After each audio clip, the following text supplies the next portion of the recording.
are you talking? I'm speaking. I hear a lot of noise in that corner over there.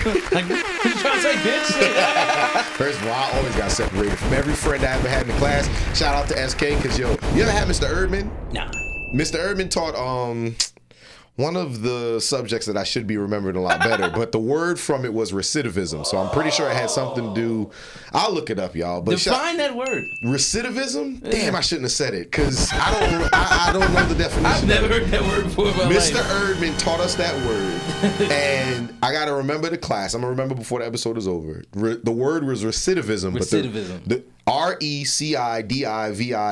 Oh, so you know how to spell it? I know how to spell it, but I don't remember what it means. That's all enough. The way. You good though. You know what I'm saying? But he used to do this little dance. You know, he was like he's the dude where before New Balances got cool and they got like the New Balance Dad editions. He had the Nike Monarch. Yeah, he used to do like, so when he said, he'd be like, recidivism. He used to do this weird ass dance, and that's the only reason why I remember what that word means. Son, I can spell it. That's fine, but I don't remember what it means. Keep talking. I'm gonna look this shit up. But what I was gonna say is, this is like a substitute class today, y'all, because this is probably gonna be one of the shortest episodes we've ever done. Sean is a busy person, and so am I. Like right before we got on shooting, I actually came from a rehearsal. I got a new play coming out in a couple weeks. What's up? You found the word? Was this a white man? Yes, it absolutely was. Yo, high school? Yeah, this was 10th grade. Union, call the police. This man had to be racist. Why? Recidivism. The tendency of a convicted criminal to reoffend. He was calling y'all crooks. No, I'm not saying he used that word on us. I'm just saying he taught us that word. I just never knew what it meant because I didn't pay enough attention in class. Now, if you're saying that the only reason why he brought up that word is because I was a serial offender of talking in class. There has to be another fucking definition. I think so, son. I think so. A tendency to relapse into previous conditions or mood or behaviors. Yeah, I got to look up what class it was because I promise you it was damn, it wasn't social studies, but it was around like history-ish. Oh, I can't really remember, but where I was originally going with this is, you know how yes. Yo, what the fuck? Yeah, listen, I don't. He said it for a reason. Did you like that teacher? Yo, he was cool as shit. Honestly, but that's the teacher that I got the most detentions from, though. Like, but I also got the most detentions rescinded from the same dude. He was sending these niggas to jail. Yeah, teacher, but he ain't like you.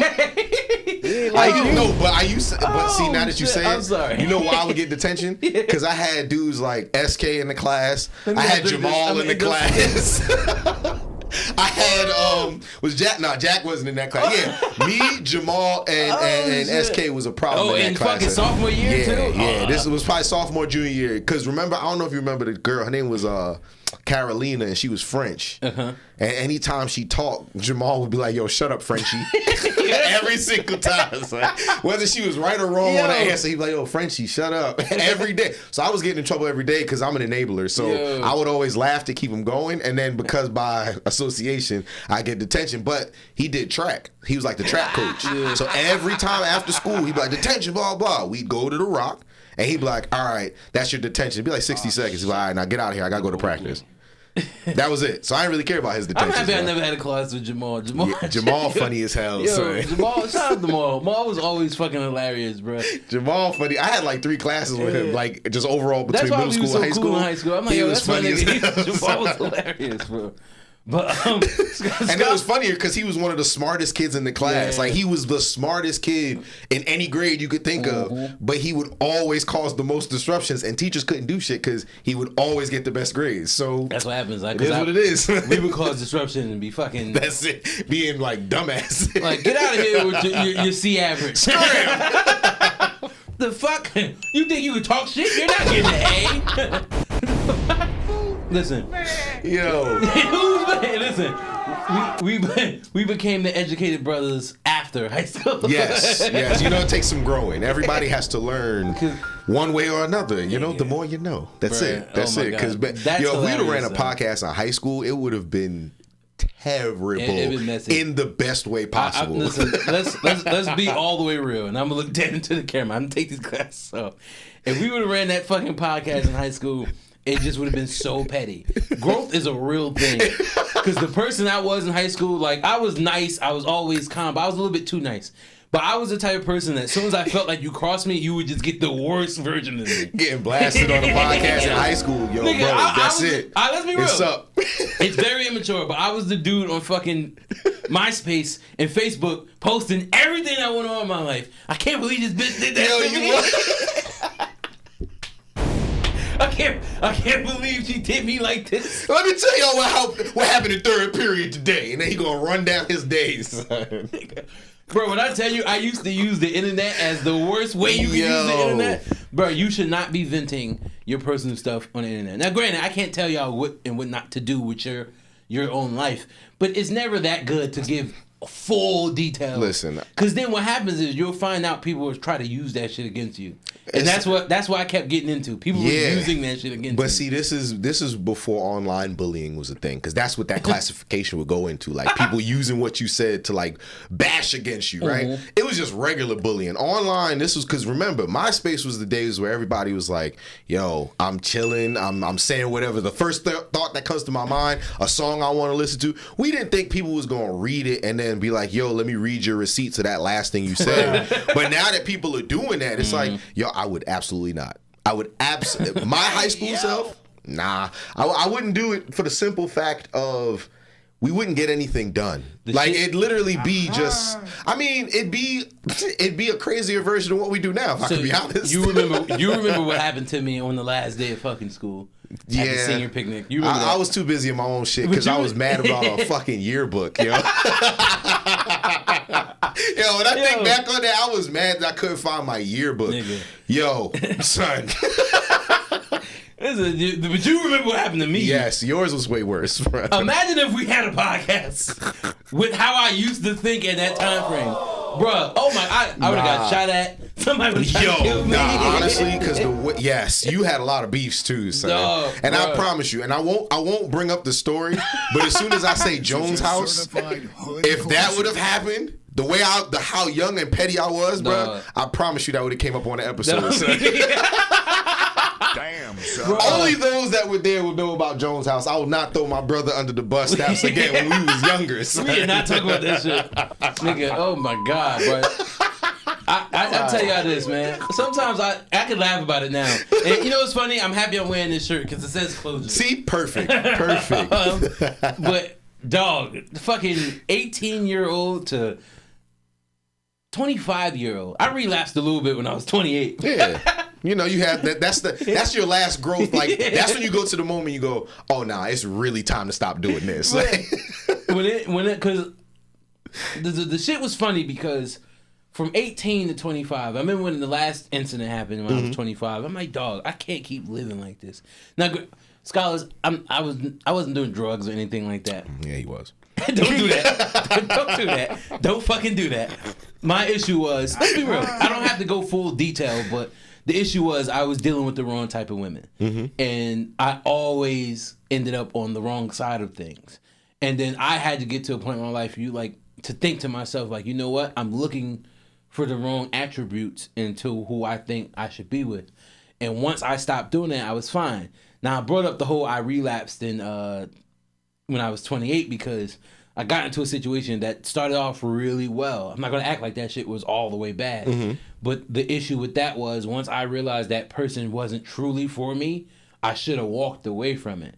But I went back into my old self and was like, no. Baby, give me one more chance. Not even that. Give me one more chance. Because at this one point, at this particular point. At that point. Because before all the bullshit you was happened, boys to men in at that point. Yeah, no, listen. Even though you left me for that other fella. Before all the bullshit happened. And I'm talking about like early on when me and this person were still like good. Nothing happened. Okay. So this is like 3-4 months into that situation. Yeah. Once I started to realize this person wasn't for me before any of that shit happened, I should have been mature enough to be like, you know what? Yes, I feel the way I feel about this person, but this person is not reciprocating those feelings. And it's not a situation to where this person didn't want to reciprocate those feelings. She couldn't. I didn't know all this other shit that was going on. Yeah. So I should have been the one to just be like, you know what? Let me move on from it. I didn't do that. And in me trying to force this shit now, that's when all this other shit started to happen. So that's why when I tell that story often, people always like, yo, why you always blame yourself for it? Because even before any of that shit happened, you know what happened. Yeah. Even before any of that took place, while I was still at peace of mind, I should have walked away from it. Yeah, yeah, but like you said, it's growth. Yeah. Because at that time you wouldn't have called it a relapse. You would have just been like, oh nah, I thought. But now that you're past it, it's like, oh nah, like legit, I was doing the same thing I did before and expecting another result. And you already know what Einstein labeled that as, bro. You do the same thing, expecting something different to happen, yo, bro, that's called insanity. Son. That's insanity. I was an insane motherfucker. That's it. And I've caught myself, and I feel like I've done better. Yeah, you know, I got a fiance. I'll give you your flowers. You know what I'm saying? My boy out here doing the damn thing. Yeah, you know I appreciate it. I appreciate it. Growth. But you had something you want to speak on in this short time period. Oh yeah, this shortened period because we got a half a day today. You see how I'm doing it, right? So keep it going over here. It's a rainy snow day. That's it. So sometimes, y'all, I ain't gonna lie, I'll be bored. So what do bored people do? A bunch of different things, but me particularly, I go on the For You page. I'm going to give this a segment because I'm starting to find like a lot of interesting things on this. But for right now, we're going to call it the For You page exploration. That's what we'll call it. It's going to get a better name soon. This is the beta test. But I was looking online and it gave me a thought that I wanted to ask Sean about. Sean doesn't know. I briefly brought it up. But I wanted to know, like, have you ever come across a time where a person has taken their job just like a little bit too seriously? Now, there's two reasons why this popped up for me. You know, I'll give you some time to let it fester because I've been thinking about it all day. I have the perfect example of it. Mine for today, for me, and then I'll get to the story because the story is actually kind of wild. Let's start with the wildness. This dude who works at a 7-Eleven, I got to find out exactly where it is. He punched this woman who was a DoorDash driver. He punched her like repeatedly in the face and then like was sitting on her back. The video starts with a cop walking in. He has like one of the body cams or whatever.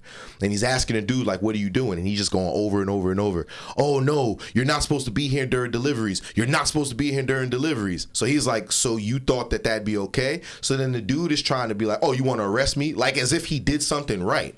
So like the segment that I just want to, like I said, have you ever come across something like that? Not like that. That's wild. But my man was like, because the delivery time says that people can't be in the store, I'm going to punch this woman in the face multiple times and wait until the delivery is done. Because what was he trying to accomplish? Like, he was asking him, what was, like, after you did that, what were you trying to do? Like, what was going on? He just kept saying, oh, arrest me, arrest me, arrest me. Bruh, when it comes to people taking their job too seriously, son, shit like that is ridiculous. Imagine being at 7-Eleven, you just going to get some gummy bears real quick, and you see that shit happening. My man, better yet, let's say it was you. You was going into the damn refrigerator section, go get an Arizona, and he come up on you, punch you in the face, talking about the delivery is here. You can't do this. But see, you can't say that with me because you know how that's going to go. Oh, I know exactly how that's going to go. That's not going to end well for him. Nah, I know. Sean gonna call me up like, yo, D, I need you to come bail me out, bro. What happened? Why you in jail? Like, yo, remember that shit you was talking about on the show? Yeah, it happened to me. Jersey don't have stand your ground, so I know I'm going right to jail. They don't, son. That shit was crazy. This was a grown ass man too, son. I think about shit like that often because I feel like if I was ever in a situation to where if I saw that happening, I would step into it. If I'm by myself. Yeah. If I was with other people, unfortunately, I didn't want to get other people into harm's way. But if I was by myself and I saw that man doing that to that lady, I'd probably fuck that dude up. Yo. It's like, yo, what are you doing? And then it was on some shit where the reason why you weren't in danger, she wasn't stealing. Like, I don't condone none of those regardless, but like your reasoning is because policy? But that's an issue in itself. Like, bro. And I'll be quick before I get into the shit that. Yeah, I'll end with mine. So fucking when I first, like my second and third year in college, I switched my major to criminal justice. And when you start to take those courses, a lot of those people who are taking those courses end up wanting to be either lawyers or cops. And you could always spot the person who's going to end up being a dickhead cop. Because they used to ask the scenarios to how, like, one of my classes was literally being taught by a prosecutor. He was an adjunct professor outside of, his prosecution. So I remember vividly, he asked the entire classroom. He painted a picture about a stop, how we're pulling somebody over for tail light, and then we run these person information. We find out he has like warrants for like parking tickets and shit. Yeah. And he asked us how we would handle the situation, and there was this one dickhead white dude in the back of the class who was like, "I'm pulling my gun out and telling him to get out of the fucking car," and everyone's looking at him. And the prosecutor was like, the professor was just like, "No, that's not how you handle that situation." And his response to the prosecutor was, "But he's a criminal. He's a crook. Why not?" And I'm sitting there thinking, and I said it to the dude. I'm like, "Yo, please don't ever become a fucking police officer." He's like, "That's my goal." I'm like, "You would be the worst fucking cop ever. Yep. And you're the reason why people hate police officers. Why would you think that that's the way to handle that situation?" He would, if he was in that 7-Eleven, he would probably did the same shit. Absolutely. So, but the situation I had with somebody who was taking their job too seriously. I used to work at a shoe store. Okay. Now, granted, I know a shoe store. when you work in retail, whatever, those management positions are seldom. They don't come often. Yeah. So what happened was the way that Famous Footwear did it. There were about like 4 assistant managers. And every now and then we would be the ones opening and closing the store. Mm-hmm. Now there was another assistant manager there at my time there, and me and him was cool as hell. Like this dude didn't drive often, so I would take him home because we lived in the same area. Mm-hmm. Once he started to realize that the district manager liked how I handled my business, he started colluding with the store manager who hated me, and they didn't like each other either. But he literally started just doing weird shit towards me, so I could basically look like I was just like the worst motherfucker in the world. And mind you, the whole time I'm thinking, man, this dude is cool. But then my store manager started saying shit to me like, and I'm thinking like, how the fuck do you know this? I've only told one person. I'm like, So I never approached the dude on it because it really wasn't that deep to me. And then you know what happened. I ended up getting let go. So I'm like, dog, you did this for a job that we were making fucking $16 an hour? That was top dollar, son. Nigga, what? But I'm like, not even being funny. Like, for real, even at the time, minimum wage was still like $8. Yeah. But I'm like, you did this at a fucking, you did this for a 16 hour. And the craziest part is, go ahead and mess around. You mess up. I'm talking about the other dude. Yeah. Yo, you're gone.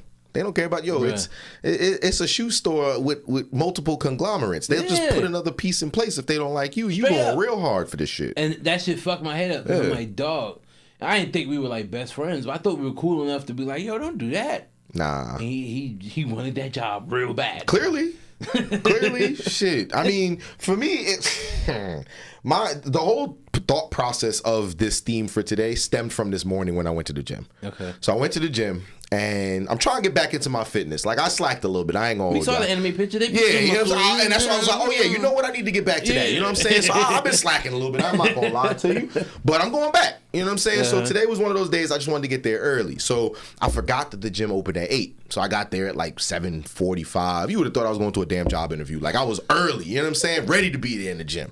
So I go inside and I got my guest pass because I share a pass with my girl. So being that she's the member and I'm the guest, so we can kind of like keep that shit financially smart. That's smart. She has that, I have this. So when I go, I just scan. Now, there's been many times I've gone, and when I scan it in, they let me go. I'm a guest, they let me go. This particular day, nah, and this is how I know I was being tried today by extra forces that wanted me to come out of character. So I'm sitting there, I'm like, oh, okay, let me scan. The young girl that was helping me, she was like, oh no, it's not working. So then I guess the manager, that's what I'm gonna call him. He comes from around the low, because it's LA Fitness. So you know they got the front desk and then they got like their office, which is literally behind a panel. So he come from around the back. He's like, oh, I can help you out. I was like, okay, cool. So I scanned my thing. He was like, yeah, are you a member? I was like, I think I am. I'm not sure though. I might be a guest. I'm not sure. So then he started giving me a little attitude, but I didn't care at first because it was like, I'm not here for that. It's whatever. But the way he said it, you can say it was very condescending. He was like, so you are a member? I was like, nah, I think I am. So you think you are? Or you know you are? I was like, you know what? Give me a second. So I step over to the side. I'm trying to get everything situated. So I come back up to him. I'm talking to him, scan it in. He goes, no, you're not a member. We just went over this. I was like, yeah, but I understand I'm not a member. I'm a guest. I understand that. And then he cuts me off. He's like, business policy says. I was like, well, let me stop you right there. There's two things I really don't like. Like if I'm having a discussion with someone, don't cut me off while I'm explaining myself, and don't try to talk over me as if whatever you're talking about is more important than what I'm talking about. But you know why that happened. Oh, I know exactly why that happened. And I can tell you why afterwards. What's up? No, go ahead. Okay, so I'm talking to dude or whatever, and I'm like, all right, let me not take it there because it don't need to go there. So I was like, yes, I understand that this is policy. This is a business. I'm also in sales. I know how this whole thing works. I'm just trying to understand why it worked before, but it don't work now. Yeah. He goes in the same sentence. He goes, oh, that's not something that we do anymore. I was like, oh, so y'all used to do it. No, we never did it. Sir, you just said that's something that y'all used to do, but now you're saying y'all never did it. So because he was being an ass in the beginning, I dragged it out. I was like, that doesn't make sense. So then we going back and forth, and he just keeps saying the same shit over and over. It's business. It's policy. I'm like, bro, you act like I'm about to steal from y'all. I want to go work out for 45 minutes, and then I'm leaving. There's nobody even in the gym. Nah, but he wants to make it seem like, oh, nah, the policy. Bro, when I tell you I was hot, it's like when you go to any restaurant, Chipotle, and they making your bowl, and they pour the rice in there. Yeah. Yo, can I get some more? Pour a little more, bruh. Give me more than a couple grains, bro. Like, why you taking? They taking out your paycheck? Remember, dog. You remember Levon from high school? Yes. When he used to work at Chipotle, nigga. Yo, those was Mondo bowls, bro. but you know why they do that though? Why's that? Because obviously they hire a specific type of girl at LA Fitness. They hire a specific type of man at LA Fitness. Let's call it what it is. I used to, be really heavy into my fitness. A lot of dudes who work out constantly like that and they work at gyms, they're fucking losers. Yeah. They're dweebs. Like, they're dweebs. And they go to the gym, they get lost in the sauce at the gym because that's the only thing they can add to their personality to make them feel better. So when there's attractive women around, which, let's be real, what the gym is, especially LA Fitness, because they actually pay influencers to be there. Correct.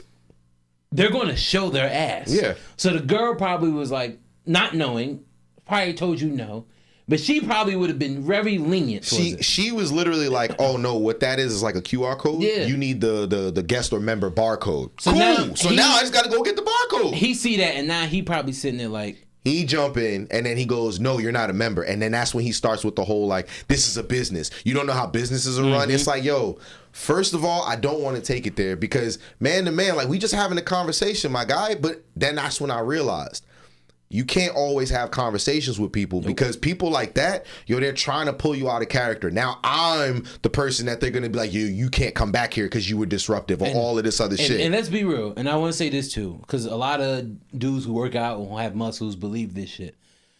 Your muscles do not mean that you won't get your ass whooped. Bruh, you saw that episode of SpongeBob with the pink arms, nigga? That shit don't scare nobody, bro. I don't give a damn, son. I've seen plenty, I don't play with disrespect, son. I don't like that condescending shit. I've seen plenty of big muscle head dudes get beat up by skinny dudes. Don't think because you got muscle that these motherfuckers gonna beat you the fuck up. What I will tell you is, it's always the ones that try to remain calm and articulate that you need to worry about. That's all I'm gonna say, son. Because it was one of those moments where I realized that's why I realized I was being tested. Because I really wanted to go to the gym, and this person was in the time blocking the thing that I wanted to do. Yeah. And now the reason why you're doing it is nothing more than you want to show your ass because you're the manager. Bro, let's be honest. Nobody gives a fuck about your managerial title other than the people that work under you in this building. He clearly was trying to show off. And it's like, it didn't even need to be that, bro. And I promise you this, and we're going to talk about this on the next episode. Yeah. I like that we're going to segue into this. When dudes do too much around women. I'm gonna put that in. That'll be on my docket to talk about the next time we hear, y'all. Lord knows, some of y'all niggas be doing way too much. Way too much. And it'd be unnecessary. But on that note, like I said, this is a short ass episode. Yeah, told you half a day, y'all. Half a day. We getting out after lunch. Yep. I'm having jet set out this bitch. Dead ass. But on that note, it's been Real Scholars. I love that sound. No Talent Beat, play us out. Make sure y'all go see Intergalactic. It's on Netflix. It's been on Netflix for a couple of months now. I think like a year and a half. Shout out to Kid Cudi. This is That's our boy. Kid Cudi gonna come on the show, y'all. Speaking it into existence. Speaking to existence. That's it. Don't fanboy if he come though. I'm Excuse me if he gets here. Pause. I'm being like, Y'all be good, scholars. Y'all be safe. Y'all be well. We gonna get up out of here. And remember, if someone's taking their job a little too seriously, just let them have it. You know, if they want to give you one extra ketchup, it's fine. You know, if they want to just give you a couple more teaspoons of rice, it's fine. You know, just keep asking until they tell you got to pay double. That's it.